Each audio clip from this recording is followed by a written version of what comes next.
always used to tell Sarah Fox when we were filming that I just loved filming her face. Ian, he didn't simply kill. This is about connection, communication. This is how he expresses himself to the world. Her face is simply awash in contradictions, and I thought it was good and appropriate for her to play Marie for that reason, because Marie is someone who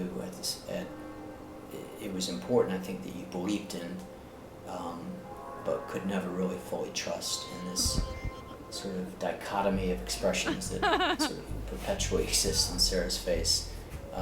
Made her an ideal choice for Marie. What's there left to fight against, Joe? Anything is possible.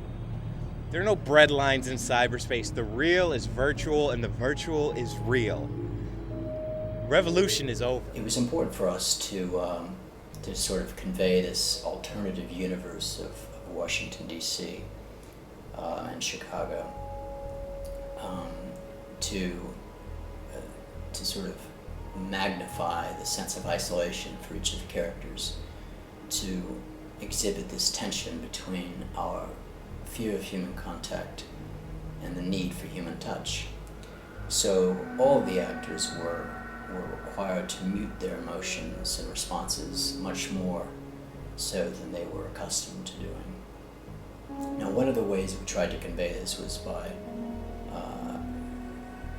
when blocking the scenes, we made sure that, with a few exceptions, and those exceptions being within scenes of violence or in scenes where touching was supposed to signify something, there is no touching in the film between the characters.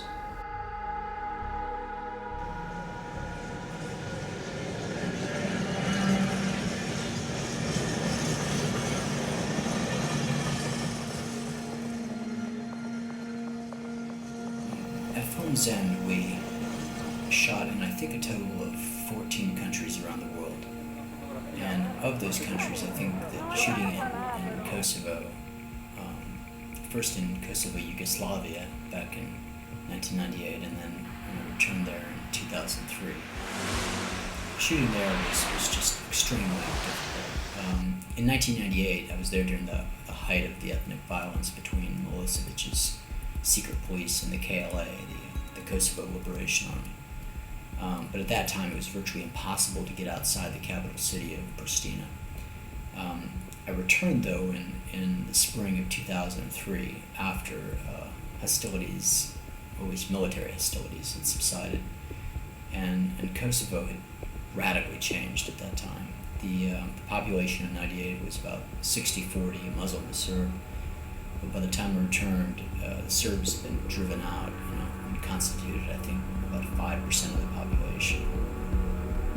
And as I figured out pretty soon, after arriving there, they didn't take kindly to outsiders. Don't touch the camera. Cover. I will put it away. Cover. You don't touch the camera. You understand that?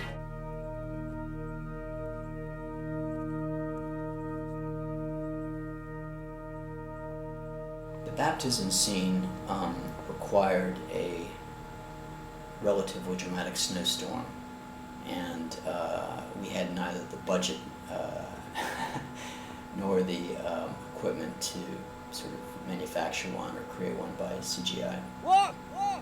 So we had to be ready. And I think it was one night in January of 2003 or 2004 that we'd gotten word that there was going to be a major blizzard the next morning. And so I called up Ted Taylor, the senator, and Ann Davin and Joel Renish, and we all trooped out in the middle of this blizzard at about 4:30 in the morning and set up to shoot the scene. Now, Ann and Joel had hip waders on as we sort of trudged out into the middle of the Potomac, but Ted Taylor, who is a former Army Ranger, it should be noted, did so without anything but the suit.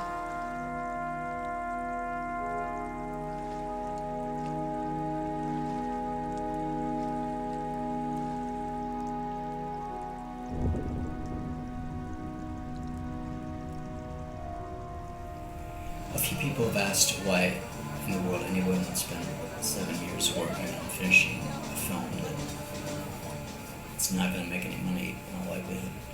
And I think that 7 years actually was a pretty expeditious schedule, given everything that we had to deal with. The film went through several structural changes.